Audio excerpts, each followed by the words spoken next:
Hello and welcome to this lecture. आज के इस लेक्चर में हम देखने वाले हैं आखिरकार जावा को विंडोज ओएस पर आप किस तरह से रन कर सकोगे, और साथ ही साथ हम देखेंगे जेडीके, जेआरई और जेवीएम इन तीनों के बीच में डिफरेंस क्या है और वो एग्जैक्टली है क्या। ठीक है, तो चलिए सबसे पहले हम स्टार्ट करते हैं जावा का कोडिंग। जावा को विंडोज ओएस पर कोडिंग करने के लिए आपको एक एडिटर चाहिए होगा। आप कोई भी एडिटर यूज़ कर सकोगे। फॉर एग्जाम्पल सिंपल नोटपैड है, फिर notepad plus plus, Sublime text, visual studio code, ठीक है, वॉट कोई भी एडिटर आप यूज़ कर सकते हो। फिलहाल हम यूज़ करने वाला है सबलाइम टेक्स्ट। तो इसके लिए सबसे पहले आपको उसको डाउनलोड करना होगा। तो गूगल के अंदर आपको लिखना है, सर्च करना है सबलाइम टेक्स्ट। देन आफ्टर आपको यहाँ पर डाउनलोड क्लिक करना है। डाउनलोड में अंदर आने के बाद आपको क्लिक करना है विंडोज 64। अगर आपका विंडोज 64 बिट का है तो, अदरवाइज आप सिंपल विंडोज पर क्लिक कर सकते हो। ठीक है, यहाँ पर क्लिक करने के बाद हमारा जो सेटअप फाइल है वो डाउनलोड होना स्टार्ट हो जाएगा। 10.4 MB का जो है वो आपका सेटअप फाइल है।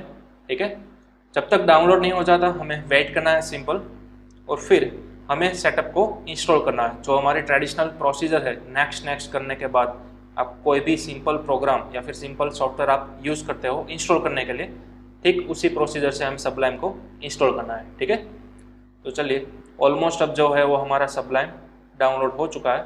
डाउनलोड होने के बाद हमें यहाँ से कर लेना है इसको ओपन। ठीक है, ओपन वेरी डन। अब डाउनलोड हो जाने के बाद जब आप ओपन करोगे तो आपको इस तरह का पॉपअप बॉक्स दिखाई देगा, यस और नो वाला। आपको क्लिक करना है यस। तो इस तरह से आपको सबलाइम टेक्स्ट 3 का विजार्ड देखने को मिल जाएगा। सबलाइम फिलहाल किस लोकेशन पर इंस्टॉल हो रहा है वो आपको पाथ देखने को मिल जाएगा। राइट, यहाँ पर आपको सिंपल करना है नेक्स्ट, और फिर यहाँ पर आप चाहो तो ऐड कर सकते हो, add to explore context menu. यहाँ पर ऐड करोगे तो क्या आपको फायदा मिलेगा, जब आप राइट क्लिक करते हो ना किसी फोल्डर के अंदर, तो यहाँ पर किस तरह से आ रहा है ओपन विथ कोड, यानी कि विजुअल स्टूडियो कोड। तो इसी तरह से अगर किसी फोल्डर को आप डायरेक्टली सबलाइम के अंदर ओपन करना चाह रहे हो राइट क्लिक के थ्रू, तो यहाँ पर आपको एक ऑप्शन देखने को मिलेगा ओपन इन सबलाइम। ठीक है, तो ऑप्शन फिलहाल नहीं मिल रहा है। तब आप इंस्टॉल करोगे और इसको चेक करोगे तब जाकर आपको मिलेगा। तो इसके लिए आपको चेक करना है और आगे बढ़ना है नेक्स्ट और इंस्टॉल। ठीक है, तो अभी हमारा स्टैंडर्ड प्रोसीजर जो था वो कंप्लीट हो चुका है। यहाँ पर आप क्लिक करोगे फिनिश। ठीक है, अब आपका सबलाइम टेक्स्ट विंडोज़ पर सक्सेसफुली इंस्टॉल हो चुका है।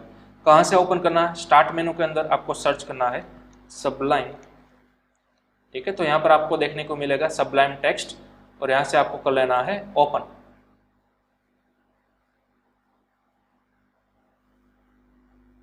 जैसे ही ओपन करोगे आपके पास कुछ इस तरह की विंडोज देखने को मिलेगी। ठीक है, यहाँ पर आपको traditional control plus, control minus या फिर कंट्रोल और स्क्रॉल व्हील से फ़ॉन्ट को बड़ा या छोटा कर सकते हो। ठीक है, सबसे पहले आपको लेनी है फाइल के अंदर न्यू फाइल। एक नई जावा की फाइल हम बनाने चाह रहे हैं। ठीक है, तो न्यू फाइल पर क्लिक करेंगे और यहाँ पर आपको सबसे पहले कर लेनी है उसको सेव, कंट्रोल S या फिर फाइल मेनू के अंदर सेव। आप अपने पूरी सिस्टम के अंदर जहाँ भी चाहो वहाँ पर सेव कर सकते हो। मैं फिलहाल कर रहा हूँ डॉक्यूमेंट्स के अंदर, और एक यहाँ पर अपना एक फोल्डर बना दे रहा हूँ। राइट क्लिक और न्यू फोल्डर। यहाँ पर आप फोल्डर का नाम कुछ भी दे सकते हो। मैं सिंपल लिख रहा हूँ जावा। ठीक है, जावा फोल्डर के अंदर यहाँ पर मैं इस फाइल को सेव करूँगा। तो फाइल का नाम आप कुछ भी दे सकते हो, लेकिन मैं फिलहाल दे रहा हूँ हेलो, और फाइल का एक्सटेंशन आपको देना है .java। ठीक है, ये ज़रूरी है। ओके, और नीचे सेव एज टाइप के अंदर आपको ध्यान रखना हो ऑल फाइल सिलेक्ट किया हुआ हो। ठीक है, अगर यहाँ पर किसी और का फाइल नेम लिखा हुआ होगा तो नहीं चलेगा। आपको कंपलसरी सबसे ऊपर दिखाई देगा ऑल फाइल्स, वहीं पर आपको सेव करना है। ओके, अब हम करेंगे यहाँ पर सेव, और अब आपकी फाइल का नाम यहाँ पर दिखाई देगा hello.java। ठीक है, अब यहाँ पर आपको ट्रेडिशनल जावा का प्रोग्राम स्टार्ट कर देना है कोड करके। तो कोई भी जावा का प्रोग्राम हो, मैंने पहले भी बताया था जावा कंपलसरी उप्स से चलती है, यानी कि ऑब्जेक्ट ओरिएंटेड प्रोग्रामिंग को फॉलो करती है। तो कोई भी एक सिंपल प्रोग्राम बनाओगे आप, उसके अंदर क्लास तो आएगा ही आएगा। तो आपको सबसे पहले क्लास बनाना है। किस तरह से, क्लास कीवर्ड, फिर क्लास का नाम आपको रखना है हेलो और इसकी बॉडी। ठीक है, एक बात खास IMP ध्यान रखिएगा, ये जो क्लास का नाम है हेलो और आपकी फाइल का नाम है, दोनों एग्जैक्टली सेम होने चाहिए। यही रूल है। अगर फाइल का नाम किसी और नेम से आप सेव करोगे और क्लास का नाम कोई और रखोगे तो नहीं चलेगा, तो आपकी फाइल रन ही नहीं होगी, एरर आएगी। ठीक है, तो खास इसका ध्यान रखिएगा, फाइल का जो भी नाम है वही आपके क्लास का नाम होना चाहिए, सेम टू सेम। ठीक है, ये रूल है। ओके, क्लास बनाने के बाद इसके अंदर आपको बनानी है मेन मेथड। अब तक मेन मेथड किस तरह से बनाते थे, सी या फिर सी लैंग्वेज C++ के अंदर इस तरह से बनाते थे, राइट, वॉइड मेन करके। लेकिन जावा के अंदर कुछ एडिशनल चीज़ें लगानी होती है आपको। आगे लिखना होता है पब्लिक स्टैटिक और फिर आपको लिखना है वॉइड मेन। ठीक है, ये हमने क्यों लिखा आगे जाकर डिटेल के अंदर देखेंगे, एक एक कीवर्ड, राइट। फिलहाल आपको मेन के अंदर यहाँ पर एक एरे पास करना है। एरे का नाम आप कुछ भी दे सकते हो, मैं फिलहाल दे रहा हूँ आर्क्स यानी कि आर्ग्यूमेंट्स। ठीक है, आप इसका नाम कुछ भी दे सकते हो, अपना नाम भी देख सकते हो, फॉर एग्जाम्पल राहुल, वॉटएवर। लेकिन जावा के कन्वेंशन के अनुसार मैं यहाँ पर लिख रहा हूँ आर्क्स यानी कि आर्ग्यूमेंट्स। इस एरे का डेटा टाइप आप क्या रखोगे, इंटीजर रखोगे, डबल रखोगे, क्या रखोगे। इस एरे का टाइप आपको कंपलसरी रखना है स्ट्रिंग। क्या रखना है, स्ट्रिंग। स्ट्रिंग एक बिल्ट इन डेटा टाइप है जावा के अंदर। आप ये जो एरे पास करते हो उसका कंपलसरी डेटा टाइप आपको क्या रखना है, स्ट्रिंग ही रखना है। ठीक है, ये आगे जाकर हम डिटेल में सभी देखने वाले हैं कि स्ट्रिंग ही क्यों रखना है, कोई और क्यों नहीं रख सकते। ओके, तो फिलहाल आपको बस इतना प्रोग्राम कर देना है, इतना स्ट्रक्चर बना देना है, चाहे कोई भी आप न्यू जावा की फाइल बनाओ उसके अंदर, राइट। चलिए, अब मेन के अंदर हमें कोडिंग स्टार्ट करनी है, तो मेन के अंदर आ जाता है। यहाँ पर आपको प्रिंट करने के लिए क्या मेथड अवेलेबल है, कौन सी मेथड अवेलेबल है। फॉर एग्जाम्पल अगर हम सी लैंग्वेज की बात करें तो सी लैंग्वेज के अंदर हमारे पास मौजूद था printf फंक्शन, राइट। C++ के अंदर मौजूद था cout, और उसी तरह से जावा के अंदर मौजूद है प्रिंट मेथड। कौन सी मेथड, प्रिंट मेथड। लेकिन प्रिंट मेथड जो है वो एक क्लास के अंदर से आ रही है, सिस्टम नाम का क्लास है। फॉर एग्जाम्पल मैं यहाँ पर डेमो देने के लिए इस तरह से लिख रहा हूँ, जावा के अंदर एक बिल्ट इन क्लास है सिस्टम। ठीक है, सिस्टम के क्लास के अंदर वो मेथड बनी हुई है, कौन सी, प्रिंट मेथड। ठीक है, फॉर एग्जाम्पल ये क्लास है, इस तरह से बिल्ट इन क्लास है, तो ये प्रिंट मेथड हमें चाहिए। लेकिन प्रिंट मेथड किसके अंदर है, सिस्टम क्लास के अंदर पड़ी हुई है। ठीक है, कोई भी क्लास के अंदर पड़ी हुई प्रॉपर्टीज को आपको एक्सेस करना है तो एक ही तरीका है, ऑब्जेक्ट बनाना होगा, राइट। तो हमें यहाँ पर सबसे पहले प्रिंट को एक्सेस करने के लिए किसका ऑब्जेक्ट बनाना होगा, सिस्टम क्लास का ऑब्जेक्ट बनाना होगा। लेकिन जावा ने क्या किया है, जावा ने हमें ऑलरेडी सिस्टम का एक ऑब्जेक्ट बना के दिया हुआ है और उस ऑब्जेक्ट का नाम है आउट। जी हाँ, ये आउट ही एक बिल्ट इन ऑब्जेक्ट है। किस क्लास का ऑब्जेक्ट है, सिस्टम क्लास का ऑब्जेक्ट है, राइट। तो ऑब्जेक्ट और फिर डॉट करके आप उस मेथड को कॉल कर सकते हो इजीली। यही तो ओप्स का नियम है क्लास एंड ऑब्जेक्ट का, राइट। क्लास का ऑब्जेक्ट है, ऑब्जेक्ट को डॉट ऑपरेटर के थ्रू उसके अंदर रही गई हुई सभी प्रॉपर्टीज आप एक्सेस कर सकते हो, राइट। चलिए, तो अब यहाँ पर भी आपको आगे मेंशन करना होगा कि ये आउट है वो किस क्लास का ऑब्जेक्ट है, सिस्टम क्लास का ऑब्जेक्ट है। तो अब किस तरह से डिनोट करना होगा, system dot out dot print. इस तरह की लाइन आपको हर बार लिखनी होगी जब भी आप कोई मैसेज प्रिंट कराना चाहते हो तब। ठीक है, सिस्टम क्लास, उसका एक आउट ऑब्जेक्ट, उस आउट ऑब्जेक्ट के थ्रू आप सिस्टम क्लास के अंदर पड़ी हुई प्रिंट मेथड को एक्सेस कर रहे हो, किसके थ्रू, डॉट ऑपरेटर के थ्रू। ठीक है, ये कोई ऑब्जेक्ट है, ऑब्जेक्ट डॉट मेथड, किसकी मेथड थी ये, सिस्टम क्लास की मेथड थी। तो इस तरह से आपको इस सिंटेक्स को याद रखना है, सिस्टम क्लास, और हाँ क्लास कोई भी हो आपको फर्स्ट लेटर हमेशा कैपिटल रखना है। यही एक रूल है ऑब्जेक्ट ओरिएंटेड के अंदर, और जावा के अंदर आपको इस रूल को कंपलसरी स्ट्रिक्टली फॉलो करना होगा। जब कभी भी मैं पूरे प्रोग्राम के अंदर कोई भी एक फर्स्ट लेटर कैपिटल लिखता हूँ तो मतलब कि वो पूरा वर्ड क्या है, एक क्लास है। इसी तरह से यहाँ पर आप देख सकते हो स्ट्रिंग, स्ट्रिंग के अंदर भी पहला लेटर मैंने क्या लिखा है, कैपिटल लिखा हुआ है, यानी कि ये पूरा वर्ड क्या है, क्लास है। ठीक है, डेटा टाइप तो है ही, साथ ये क्लास भी है। इसको भी आगे हम डिटेल में देखेंगे। फिलहाल कोई भी मैसेज को प्रिंट करने के लिए आपको ये लाइन लिखनी है, system dot out dot print. ठीक है, प्रिंट के अंदर आप कोई भी मैसेज लिख सकते हो, फॉर एग्जाम्पल हेलो जावा। ठीक है, चलिए अब इस फाइल को हम करेंगे सेव, कंट्रोल एस के थ्रू या फिर फाइल मेनू के अंदर सेव। ठीक है, अब ये फाइल हमने क्या कर लिया, सेव कर लिया। अब इस फाइल को करना है हमें रन। रन करने के लिए आपको यूज करना है टर्मिनल, आपका CMD या फिर पावर शेल।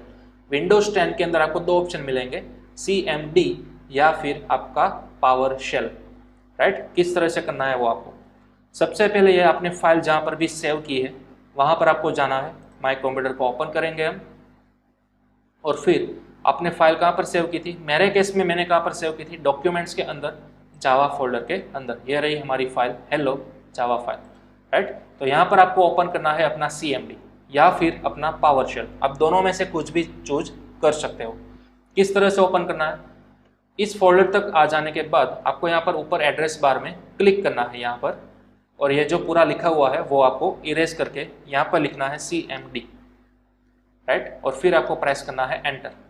तो अब आपका CMD है वो यहाँ पर ओपन हो चुका है, ठीक है। आपको फिर यहाँ पर इस फाइल को रन करने के लिए क्या लिखना है, जावा सी और स्पेस फाइल का नाम, और जैसे मैं एंटर प्रेस करूँगा यहाँ पर एक क्लास फाइल आ जाएगी। फिर उस क्लास फाइल को आपको रन करना है किसकी मदद से, जावा स्पेस क्लास का नाम, और अब आप एंटर करोगे तो अब आपको आउटपुट देखने को मिलेगा, राइट। ये हमने देखा था लिनक्स और मैक ओएस के अंदर।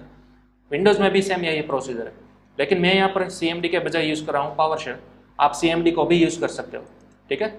विंडोज़ 10 के अंदर एक न्यू फीचर आ रहा है पावरशेल, जिसके अंदर आप लिनक्स और मैक के कमांड भी लगा सकते हो। तो एक बेनिफिट है पावरशेल का। किस तरह से ओपन करना है, सबसे पहले आपको इस फोल्डर के अंदर आ जाना है जहाँ पर आपने अपनी फाइल बनाई है। यहाँ पर आपको राइट क्लिक करना है और यहाँ पर आपको ऑप्शन दिखाई देगा ओपन इन पावरशेल। फिलहाल मुझे नहीं दिखाई दे रहा है। किस तरह से वो ऑप्शन अनेबल करना है, आपको शिफ्ट के साथ राइट क्लिक प्रेस करना है, तब जाकर आएगा open PowerShell window here. Again मैं बता रहा हूँ, सिंपल राइट क्लिक करोगे आप तब आपको ऑप्शन नहीं मिलेगा, ठीक है। अगर आप अपने कीबोर्ड पर से शिफ्ट की होल्ड करोगे और राइट क्लिक करोगे तब आपको ऑप्शन मिलेगा ओपन पावरशेल विंडो हियर। तो फिलहाल मुझे यहाँ पर क्लिक करना है, तो इस तरह से मेरी ब्लू कलर की विंडो ओपन होगी, राइट। इसको बोला जाता है पावरशेल। ठीक CMD की तरह ही वर्क करता है, लेकिन यहाँ पर हमें एक न्यू फाइल देखने को मिलेगी, एक न्यू इंटरफेस देखने को मिलेगा जिसको बोला जाता है पावरशेल। इसका एडवांटेज क्या है, CMD के अंदर क्यों नहीं रन करेंगे, क्यों हम पावरशेल के अंदर रन करेंगे, क्योंकि कई सारे बेसिक कमांड्स जो कि लिनक्स के अंदर काम करते थे, CD, LS, वो सभी कमांड आपके पावरशेल के अंदर काम करेंगे, वो आपके CMD के अंदर काम नहीं करेंगे। इसलिए हम मोस्ट प्रोबेबली यूज़ करेंगे पावरशेल, ठीक है। चलिए यहाँ पर सबसे पहले मैं व्यू अपनी फाइल का बदल देता हूँ, लार्ज आइकन्स या फिर इस तरह से टाइल्स, ओके। चलिए अब यहाँ पर हमने पावरशेल ओपन कर लिया है। सबसे पहले हमें क्या करना है, अपनी फाइल को कंपाइल करना है, ठीक है। ये जो हमने फाइल बनाई है वो कंपाइल करने के लिए हमारे पास कौन सा कमांड है, जावा सी और स्पेस आपको फाइल का नाम लिखना है। आपकी फाइल का नाम क्या है, hello.java। तो यहाँ पर आपको लिखना है hello.java, ठीक है। अब ध्यान रखिएगा, जैसे ही मैं एंटर प्रेस करूंगा आपकी एक न्यू क्लास फाइल यहाँ पर जनरेट हो जाएगी, ठीक है। फिलहाल मैंने एंटर प्रेस किया हुआ है, फर्स्ट टाइम थोड़ी सी वेट करनी होगी हमें, ओके। तो ये आप देख सकते हो हमारी hello.class फाइल जनरेट हो चुकी है, ठीक है। अब जैसे ही हमने कंपाइल कर लिया, हमारी नई क्लास फाइल जनरेट हो चुकी है। अब हमारा दूसरा स्टेप आता है, इस क्लास फाइल को रन करना है। उसको रन करने के लिए आपको कमांड लगाना है सिंपल जावा और स्पेस आपके क्लास का नाम। आपके क्लास का नाम आपने क्या रखा है, हेलो। तो यहाँ पर आपको लिखना है सिंपल हेलो, डॉट क्लास या फिर डॉट जावा यहाँ पर नहीं लगाना है, खास ध्यान रखिएगा, ठीक है। अब मैं एंटर प्रेस करूंगा, अब आपका आउटपुट आ जाएगा हेलो जावा, देखिए इस तरह से, राइट, जो कि हमने यहाँ पर कोडिंग के अंदर लिखा था हेलो जावा, ओके। तो इस तरह से आपको रन करना है कोई भी जावा का program, Mac OS, Linux OS या फिर विंडोज ओएस, तीनों के अंदर ये कमांड सेम ही रहेंगे। तो इस कमांड को हम नोट डाउन कर लीजिएगा। पहला था जावा सी, जो कि हमारी फाइल को करेगा कंपाइल और इसकी मदद से एक नई फाइल जनरेट होगी, क्लास फाइल।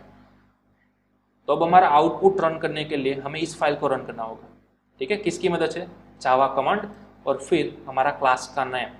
हमारा क्लास का नेम क्या थे, फिलहाल हेलो है, तो इसलिए मैंने यहाँ पर लिखा है जावा स्पेस हेलो, ठीक है। और तब जाकर आपको अपना आउटपुट इस तरह से दिखेगा। चलिए अब मैं कुछ चेंज कर रहा हूँ, हेलो वर्ल्ड, ठीक है। Ctrl+S से फाइल को सेव कर दिया।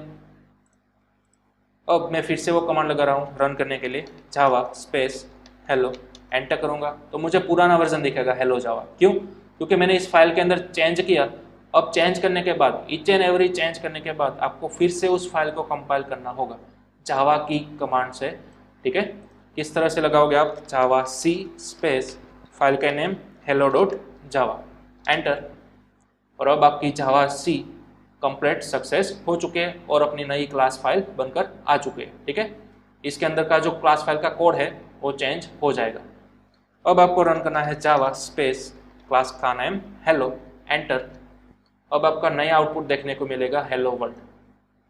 ठीक है, तो इस तरह से आपको ईच एंड एवरी टाइम अगर एक कैरेक्टर भी आप यहाँ पे चेंज करते हो तो कंपलसरी आपको सबसे पहले कंपाइल करना होगा, उसके बाद आपको इस जावा की मदद से रन करना होगा। ठीक है, तो एवरी टाइम आपको 2 कमांड कंपलसरी लगाना है। सबसे पहले जावा सी जो कि आपकी फाइल को कंपाइल करेगा और एक नई क्लास फाइल जनरेट करेगा, और उसके बाद उस क्लास फाइल को आपको रन करना है जावा कमांड की मदद से। ठीक है, तो इस कमांड को आप खास नोट डाउन कर लीजिएगा। ओके, चलिए, तो ये था हमारा कोड। आप कोड को भी नोट डाउन कर सकते हो। ईच एंड एवरी टाइम कोई भी न्यू जावा की फाइल बनाओगे, सबसे पहले ध्यान क्या रखना है, एक नया क्लास बनाना है। उस क्लास का नाम क्या रखना है, जो भी आपने अपनी फाइल का नाम रखा है वही। ठीक है, कंपलसरी यही रखना है आपको अपनी क्लास का नेम। उसके अंदर आपको पब्लिक स्टैटिक वॉइड मेन एक मेथड बनानी है। उसके अंदर आपको कंपलसरी एक एरे पास करना है। एरे का डेटा टाइप कंपलसरी स्ट्रिंग रखना है, पर उसका नाम आप कुछ भी यहाँ पर दे सकते हो। ठीक है, उसके अंदर प्रिंट करने के लिए हमारे पास एक मेथड है system.out.print, राइट, जो कि प्रिंट करेगा आपका मैसेज। कहाँ पर, CMD के अंदर या फिर पावर शेल के अंदर, आप दोनों में से कुछ भी यूज कर सकते हो। ओके, तो ये था हमारा first Java program Windows operating system के अंदर। ओके, चलिए अब थोड़ा सा आगे बढ़ते हैं। इस लाइन को मैं दोबारा से कॉपी पेस्ट कर रहा हूँ और यहाँ पर मैं लिख रहा हूँ वेलकम ऑल। ठीक है, इस तरह से 2 लाइन मैंने लिख दिए। अब इसको मैंने सेव किया। अब ट्रेडिशनली हम सबसे पहले क्या करेंगे, इसको कंपाइल करेंगे, राइट। तो कंपाइल करने के लिए आपको बार बार ये कमांड की जरूर होगी, तो बार बार आप यहाँ पर नहीं लिखोगे, आप फ्रस्ट्रेट हो जाओगे, राइट। तो इस तरह से प्रीवियस कमांड देखने के लिए आपको अपने कीबोर्ड पर से अप और डाउन एरो को प्रेस करना है। जैसे ही मैं अप एरो को प्रेस करूंगा मुझे प्रीवियस कमांड मिलेंगे, देखिए। ठीक है, इस तरह से। तो मैंने एक कमांड चूज कर लिया जावा सी, जिसकी मदद से मुझे फाइल को कंपाइल करना था। एंटर प्रेस करूंगा, मेरी फाइल कंपाइल हो जाएगी। अब मुझे कमांड लगाना है जावा हेलो, तो मैं यहाँ पर फिर से अप एरो की मदद लूंगा, जावा हेलो, और फिर एंटर करूंगा। तो अब मुझे 2 लाइन देखने को मिलती है, 2 स्टेटमेंट, हेलो वर्ल्ड और वेलकम ऑल। लेकिन ये दोनों एक ही लाइन में आए, देखिए। ठीक है, ये दोनों के दोनों एक ही लाइन में फिलहाल आ रहे हैं, लेकिन हमने तो यहाँ पर 2 स्टेटमेंट लिखे हैं, तो 2 लाइन में आने चाहिए। लेकिन हमारा सिस्टम जो है वो अंडरस्टैंड नहीं कर पा रहा है कि कब उसे न्यू लाइन के अंदर जाना है। तो आप यहाँ पे एस्केप सीक्वेंस कैरेक्टर्स का यूज कर सकते हो, /n, राइट। यहाँ पर आप लगाओ /n, तो /n क्या करेगा, न्यू लाइन के अंदर आपकी कर्सर को भेज देगा। चलिए, अब यहाँ पर मैं सेव करूंगा और फिर से यहाँ पर हम करेंगे कंपाइल। कंपाइल हो जाने के बाद हम करेंगे रन। तो अब आपको 2 लाइन के अंदर आउटपुट देखने को मिलेगा, हेलो वर्ल्ड और वेलकम ऑल, राइट। तो इसको बोला जाता है /n को एस्केप सीक्वेंस कैरेक्टर्स, जो कि हमने C लैंग्वेज या फिर C++ के अंदर ऑलरेडी देख लिया है, राइट। /n आप चाहो तो यहाँ पर निकाल के यहाँ वेलकम के आगे भी रख सकते हो। चलिए, सेव करेंगे। उसके बाद यहाँ पर आएंगे कंपाइल करने के लिए। जैसे ही कंपाइल हो जाती है फाइल को दोबारा करेंगे रन, और ये देखिए सेम आउटपुट हमें देखने को मिल जाता है। ठीक है, इन दोनों के बीच में आपको एक न्यू लाइन छोड़नी है, तो आप यहाँ पर आकर 2 बार /n लिख सकते हो। ठीक है, फिर यहाँ पर आएंगे कंपाइल, कंपाइल करने के बाद रन। तो यहाँ पर आपको देखिए आउटपुट के बीच में एक एम्प्टी लाइन भी देखने को मिल जाती है, राइट। तो इस तरह से आपको रन करना है जावा का प्रोग्राम। /n की मदद से आपको न्यू लाइन के अंदर जाना है, राइट। चलिए, अब ये /n तो है ही, /n तो है ही, कोई भी प्रोग्रामिंग लैंग्वेज हो, न्यू लाइन में जाने के लिए /n तो अवेलेबल है ही। लेकिन कोई नेटिव प्रोग्रामिंग लैंग्वेज की भी अपनी एक मेथड होती है। फॉर एग्जाम्पल C++ के अंदर न्यू लाइन के अंदर जाने के लिए हम यूज़ करते थे AND-L, एक मैनिपुलेटर, राइट। इसी तरह से जावा के अंदर एक मेथड है println। अब तक हमने क्या यूज़ किया, system.out.print, न्यू लाइन के अंदर वो नहीं ले जाता था, राइट। लेकिन न्यू लाइन के अंदर ले जाने के लिए आपको एक न्यू मेथड है println, वो यूज़ करना है। println, ln यानी कि line, print line. Print method क्या करती थी, जैसे ही ये प्रिंट करती थी वो कर्सर को उसी लाइन के अंदर स्टोर करती थी, न्यू लाइन के अंदर नहीं भेजती थी। लेकिन println क्या करेगी, जैसी ये लाइन आपकी प्रिंट हो जाती है, आपकी ये जो कर्सर है उसको नेक्स्ट लाइन पर भेज देती है। ठीक है, तो ये कमाल करती है println। चलिए, अब इसको मैं सेव करूंगा। यहाँ पर फिर से हम करेंगे जावा सी कंपाइल, और उसके बाद हम यहाँ पर करेंगे जावा से रन। तो ये देखिए सेम टू सेम हमें आउटपुट मिला। ठीक है, जैसे ये प्रिंट हो गया, कर्सर को भेज दिया न्यू लाइन के अंदर, न्यू लाइन के अंदर आने के बाद वेलकम ऑल। ओके, तो इस तरह से आपको यूज करना है प्रिंट एलन। प्रिंट एलन यानी कि प्रिंट करने के बाद आपकी कर्सर को ऑटोमेटिक न्यू लाइन के अंदर भेज देगा। ओके, तो इस तरह से हमने देखा प्रिंट एलन और प्रिंट फंक्शन के अंदर डिफरेंस। दोनों के दोनों मेथड्स कहाँ से आ रही है? सिस्टम क्लास के अंदर से आ रही है। किसके थ्रू? आउट ऑब्जेक्ट के थ्रू आ रही है, राइट। तो इसको आप नोट डाउन कर लीजिए, प्रिंट और प्रिंट एलन। आगे जाकर हम जावा के कितने भी प्रोग्राम करेंगे, कहीं पर भी हमें स्लैश एन का यूज नहीं करना है। मोस्ट प्रोबेबली हमें कंपलसरी यूज करना है प्रिंट एलन मेथड का ही। ठीक है, तो इसका आप खास ध्यान रखिएगा। ओके, चलिए अब हमने जैसे ही कंपाइल किया था एक न्यू फाइल बन रही थी, राइट, क्लास फाइल। तो क्लास फाइल क्यों बन रही है? डायरेक्टली ये फाइल क्यों रन नहीं हो रही है? क्यों हमें क्लास फाइल रन करनी पड़ रही है एक्सप्लिसिटली? तो उसका एक वीडियो में फिलहाल मैं आपको दिखा रहा हूँ, जिसके अंदर आपको मालूम पड़ेगा जेडीके, जेआरई और जेवीएम का डिफरेंस। ठीक है, तो ये देखिए मैं आपको एक वीडियो फिलहाल प्ले करके दिखा रहा हूँ। इसको आपको खास नोट डाउन करते जाना है स्टेप बाय स्टेप। सबसे पहले तो आप ये 3 वर्ड्स जो है उसको नोट डाउन कर लो और उसका फुल फॉर्म यहाँ पर दिखा हुआ है, उसको भी आप नोट डाउन कर लो। JVM यानी कि जावा वर्चुअल मशीन, JDK यानी कि जावा डेवलपमेंट किट और JRE यानी कि जावा रन टाइम एनवायरमेंट।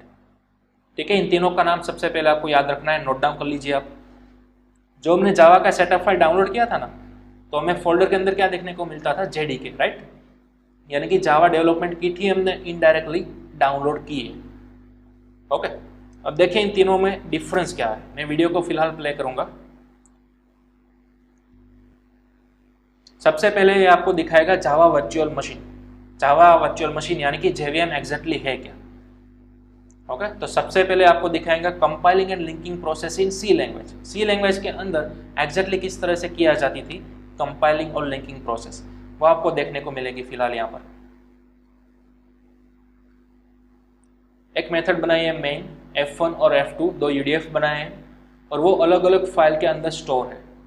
ठीक है, नीचे आप 2 फाइल देख सकते हो, A2.c और A3.c। A2.c के अंदर F1 है, A3.c के अंदर F2 है। इन तीनों फाइल को अब आप करेंगे कंपाइल। कंपाइल करने के बाद एक नई फाइल बनती थी OBJ फाइल। ठीक है, अगर आपने अपना कोड ब्लॉक्स के अंदर रन किया होगा तो फिर आपको मालूम होगा, जब भी आप कंपाइल करते हो कोई भी फाइल को कंपाइलर की मदद से, तो एक न्यू फाइल बन जाती है .obj फाइल। इसके अंदर आपका स्टोर होता है मशीन कोड। क्या स्टोर होता है? मशीन कोड स्टोर होता है। देखिए इनडायरेक्टली हमें क्या करना होता है? मशीन के साथ कम्युनिकेट करना होता है, राइट। मशीन कौन सी लैंग्वेज समझता है? Binary language. बाइनरी लैंग्वेज यानी कि मशीन कोड जो कि बना हुआ होता है 0 और 1 से। तो सी लैंग्वेज के अंदर वही तो हम करते थे। जैसे ही प्रोग्राम को रन करते थे, इंटरनली एक ऑब्जेक्ट फाइल बन जाती थी और वो ऑब्जेक्ट फाइल क्या कंटेन करती थी? Machine code, right. और फिर वो ऑब्जेक्ट फाइल आगे जाकर रन होती थी रैम के अंदर। किसकी मदद से? लिंकर की मदद से। ये सब इंटरनल प्रोसेस थी जो कि हमें दिखाई नहीं देती होती थी। कोड ब्लॉक्स अगर आपने यूज़ किया होगा, A1.c वॉटएवर कोई भी फाइल आप बनाओगे और जब आप रन करोगे तो बैकग्राउंड के अंदर एक exe फाइल बनेगी और वो exe फाइल एग्जैक्टली आपको रन होकर दिखाई देगी होती, ठीक है, अपने डिस्प्ले पर। तो वो exe फाइल किस तरह से बनी? फिलहाल इंटरमीडिएटर एक ऑब्जेक्ट फाइल बनी जिसके अंदर आपका मशीन कोड था, वो फिर लिंकर के पास से गुजरी और एक exe फाइल यानी कि एक एग्जीक्यूटेबल फाइल बनी और ये फाइल आपकी रैम के अंदर जाएगी और रन होगी, ठीक है। तो इस तरह से आपका सी लैंग्वेज का प्रोग्राम रन होता था। अब जावा के अंदर हम देखेंगे कंपाइलिंग और लिंकिंग प्रोसेस किस तरह से होती है, ठीक है। चलिए, सेम उन्होंने 3 फाइल बनाई है, A1.java, A2.java और A3.java, राइट। F1 और F2 अगेन दोनों अलग अलग फाइल के अंदर स्टोर किए हैं। अब इसको हम कराएंगे कंपाइल, ठीक है। तो जैसे आप कंपाइल कराओगे आपकी एक नई क्लास फाइल बनती थी, राइट। अब इसको समझिए, हमने जावा सी की मदद से कोई भी फाइल को रन किया। हमारे केस में हमने कौन सी फाइल को रन किया था? hello.java। तो एक नया क्लास फाइल बन के आ चुकी थी, राइट, जिसका नाम क्या था? hello.class। लेकिन ये क्लास फाइल के अंदर होता है बाइट कोड, मशीन कोड नहीं होता है। क्या होता है इस क्लास फाइल के अंदर? बाइट कोड होता है। सी लैंग्वेज के अंदर क्या था? यहाँ पर .obj फाइल बनकर आती थी जिसके अंदर आपका डायरेक्टली मशीन कोड था यानी कि बाइनरी कोड था। वो डायरेक्टली आपका प्रोग्राम फटाक से रन हो जाता था। लेकिन जावा के केस में इंटरमीडिएटर बीच में आती है dot class file. Class file के अंदर मशीन कोड नहीं होता है, बाइनरी कोड नहीं होता है, उसके अंदर होता है बाइट कोड। क्या होता है? Byte code. तो अब आपको उस बाइट कोड को रन करना है, यानी कि इस क्लास फाइल को रन करना है मशीन कोड के अंदर कन्वर्ट करने के लिए। तो इसलिए हम दूसरा कमांड लगाते थे जावा स्पेस क्लास का नेम। याद आया? ठीक है, तो ये प्रोसेस है पूरी। देखिए, सबसे पहले आपने कंपाइल किया तो क्लास फाइल आती है। जावा के अंदर लिंकिंग प्रोसेस नहीं होती है, ठीक है, हमें मैन्युअली करना होता है। ओके, अब आप जावा का आर्किटेक्चर देखोगे, ये जो हमारी क्लास फाइल जनरेट हुई थी वो रैम के अंदर एक चीज़ होती है JVM करके, जावा वर्चुअल मशीन, उसके थ्रू रन होती है ये सभी क्लास फाइल। किस तरह से? सबसे पहले आता है क्लास लोडर। क्लास लोडर क्या करता है? आपकी जो क्लास फाइल थी उस क्लास फाइल को आपकी रैम के अंदर लोड करेगा। क्या करेगा? लोड करेगा।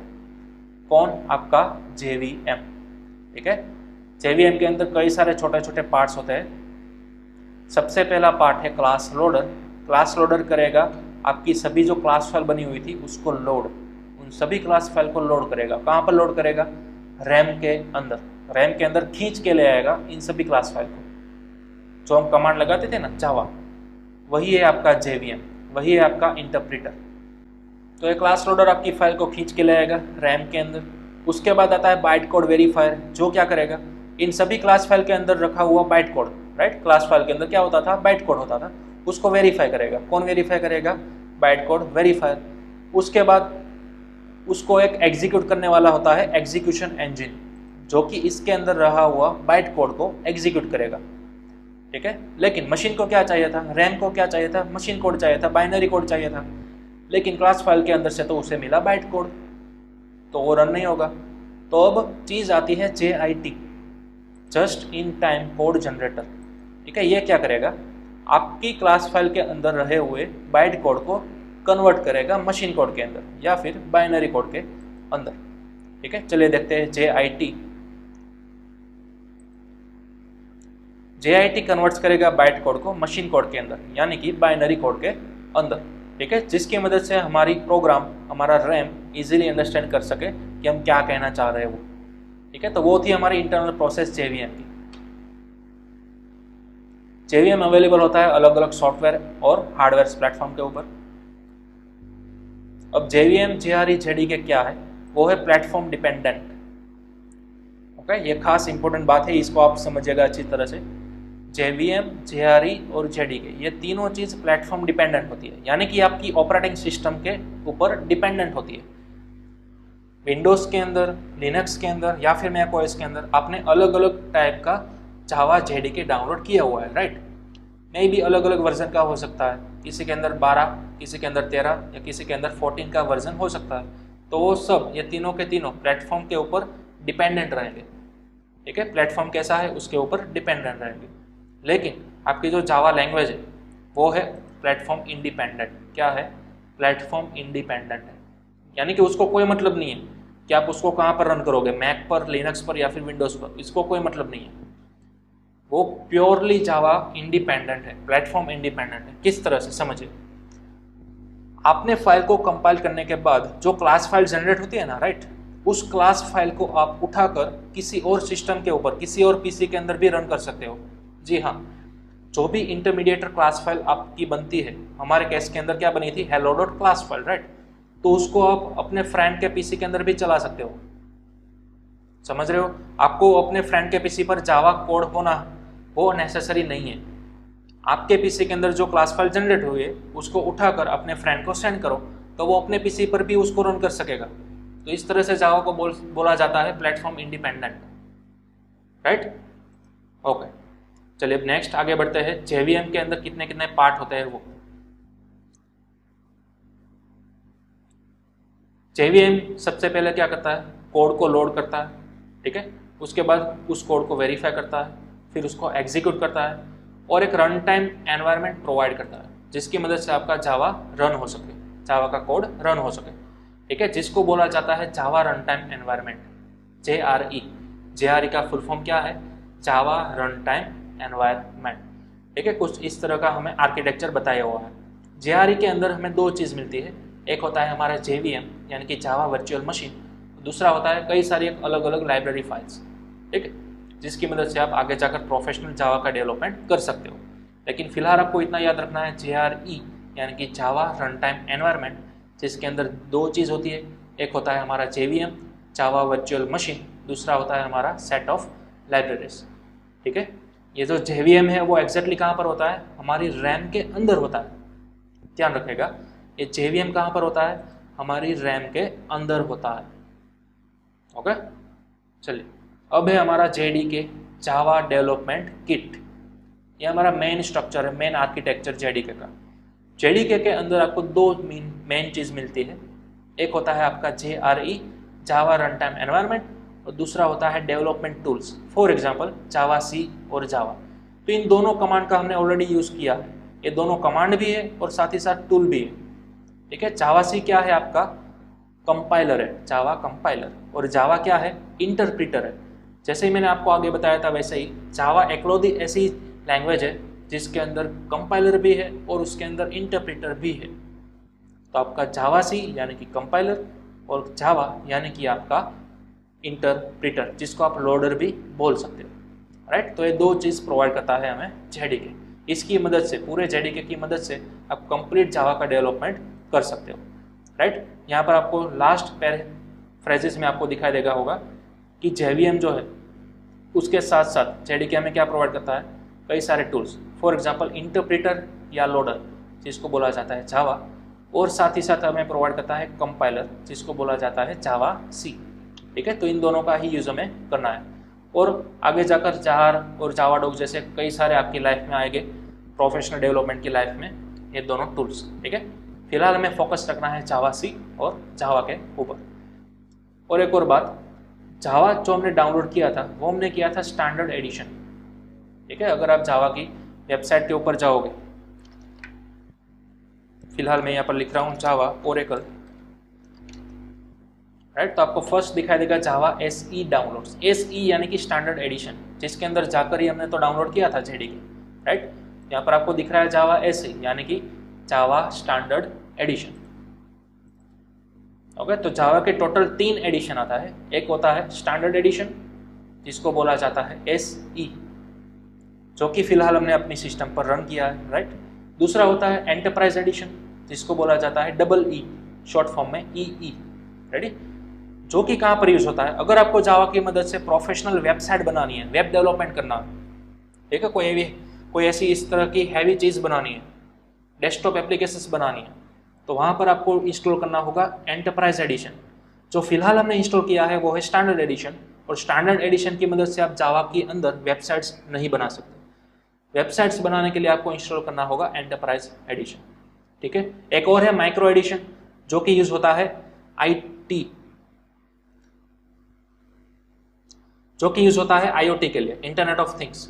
ठीक है, हार्डवेयर के साथ अगर आपको जावा को कंबाइन करना है तो। ठीक है, तो टोटल हमारे पास जावा के 3 वर्जन है, जिसमें फिलहाल थ्रू आउट द सिलेबस हम देखने वाले हैं स्टैंडर्ड एडिशन। ठीक है, जो कि हमने इंस्टॉल कर लिया। तो यह था हमारा JDK, JRE और JVM का डिफरेंस।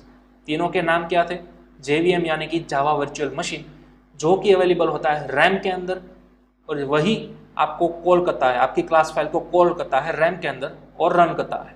राइट, और ये JVM हमें कौन प्रोवाइड करता है, JRE जावा रन टाइम एनवायरनमेंट, और जावा रन टाइम एनवायरनमेंट और साथ ही साथ ये टूल्स कंपाइलर और इंटरप्रीटर यानी कि जावा C और जावा टूल्स, ये सभी हमें कौन प्रोवाइड करता है, JDK जावा डेवलपमेंट किट। तो यही तो हमने डाउनलोड किया था, राइट, जावा SE के अंदर। तो इस तरह से आपने सब कुछ इंटरनली देख लिया, किस तरह से हमारी फाइल रन होती है, किस तरह से हमारी क्लास फाइल रन होती है, और क्लास फाइल को किस तरह से रैम के अंदर लोड किया जाता है JVM के थ्रू जब आप कमांड लगाते हो जावा। राइट, तो इस तरह से हमने देखा सभी का वर्किंग। ठीक है, तो यहाँ पर हम आज का लेक्चर स्टॉप करते हैं। आज के लेक्चर में हमने 2 चीज़ देखी। सबसे पहले विंडोज़ के अंदर किस तरह से अपने प्रोग्राम्स को रन किया जाता है। ठीक है, सबलाइम टेक्स्ट एडिटर हमने इंस्टॉल किया, यहाँ पर हमने हमारा फर्स्ट प्रोग्राम बनाया, और फिर हमने देखा JDK, JRE और JVM के का डिफरेंस। ओके, तो अब हम मिलते हैं अपने नेक्स्ट लेक्चर के अंदर, पर तब तक आपको एक होमवर्क करके लाना है। ठीक है, मैं यहाँ पर होमवर्क लिख रहा हूँ आपका मल्टी लाइन कमेंट के अंदर। जितना भी हमने आज तक देखा है, उनमें से आपको होमवर्क करके लाना है, एक सिंपल पैटर्न्स बनाकर लानी है। ठीक है, किस तरह की? सबसे पहले आपको ये बनाकर लानी है स्टार वाली पैटर्न्स।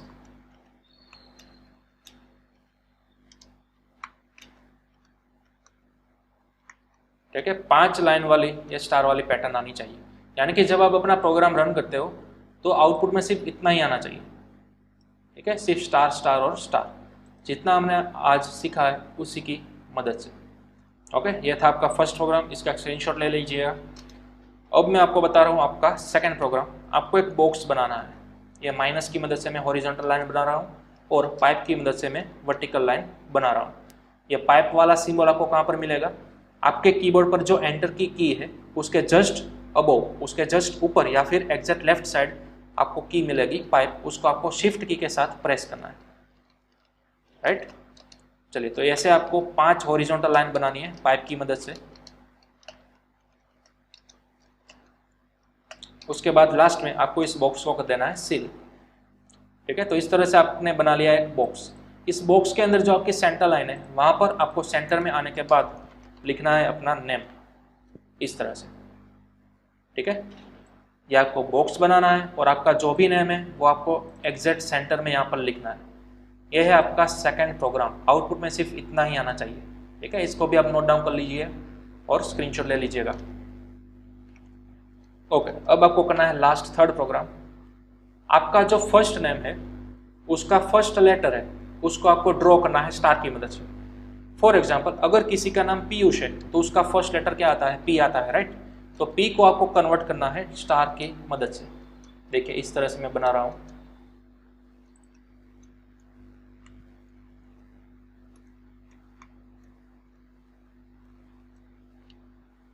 ठीक है, तो इस तरह से मैंने बना लिया है पी।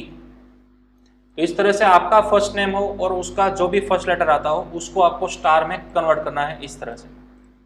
राइट, तो इसका भी आप स्क्रीनशॉट ले लो। यह था आपके 3 प्रोग्राम, 3 होमवर्क है, बड़े ही सिंपल है। जितना हमने आज तक देखा है प्रिंटलन या फिर प्रिंट, उन दोनों मेथड की मदद से ही आपको बनाना है। ठीक है, और टोटल 3 अलग अलग फाइल बनानी है। इस प्रोग्राम की अलग फाइल बनानी है। ठीक है, सेकंड प्रोग्राम की भी अलग फाइल बनानी है और थर्ड प्रोग्राम की भी अलग फाइल बनानी है। तीनों को आप चाहो तो एक ही फाइल में कर सकते हो, लेकिन फिलहाल आपको अलग अलग फाइल के अंदर करना है। ठीक है, तो यह था हमारा चैप्टर नंबर 1, जिसके अंदर हमने देखा जावा किस तरह से इंस्टॉल किया जाता है मैक, लिनक्स और विंडोज ऑपरेटिंग सिस्टम के अंदर, किस तरह से हमारा फर्स्ट प्रोग्राम करना है और किस तरह से CMD, टर्मिनल या फिर पावर शेल की मदद से उसको रन कर सकोगे। राइट, वो कमांड खास इंपॉर्टेंट है दोनों के दोनों। सबसे पहले आपको कोई भी फाइल बनी है उसको करना है कंपाइल, कंपाइल हो जाने के बाद उसको करना है रन जावा की मदद से। ठीक है, तब जाकर आपका आउटपुट देखने को मिलेगा। दोबारा मैं बोल रहा हूँ, ये पावर शेल आपको किस तरह से ओपन करना है। सबसे पहले आप आ जाओ उस फोल्डर के अंदर जहाँ पर आपने अपनी फाइल बनाई है। यहाँ पर आपको राइट क्लिक करना है, लेकिन शिफ्ट की को होल्ड करने के साथ शिफ्ट क्लिक होल्ड कीजिए, फिर राइट क्लिक कीजिए और फिर आपको देखने को मिलेगा ऑप्शन ओपन पावर शेल। कई लोगों को यहाँ पर ओपन कमांड प्रॉम्प्ट भी देखने को मिलेगा, तो दोनों बात एक ही है। कमांड प्रॉम्प्ट ओपन होगा यानी कि CMD, तो वो भी चलेगा। पावर शेल यूज़ करोगे तो वो भी चलेगा। ठीक है, दूसरा तरीका है CMD को ओपन करने के लिए। आपको यहाँ एड्रेस बार मिल रहा है, यहाँ पर आपको क्लिक करना है और यहाँ पर आपको लिखना है CMD और एंटर कीजिए, तो आपका CMD ओपन हो जाएगा। ठीक है, जावा C और जावा कमांड आप यहाँ पर भी लिख सकते हो। ओके, तो इस तरह से हमने देखा हमारा फर्स्ट चैप्टर जावा C, जावा दोनों कमांड, फिर JVM, JDK और JRE तीनों का डिफरेंस। ठीक है, नेक्स्ट लेक्चर में हम मिलते हैं नए चैप्टर के साथ। तब तक आपको ये तीनों प्रोग्राम करके आना है। ओके।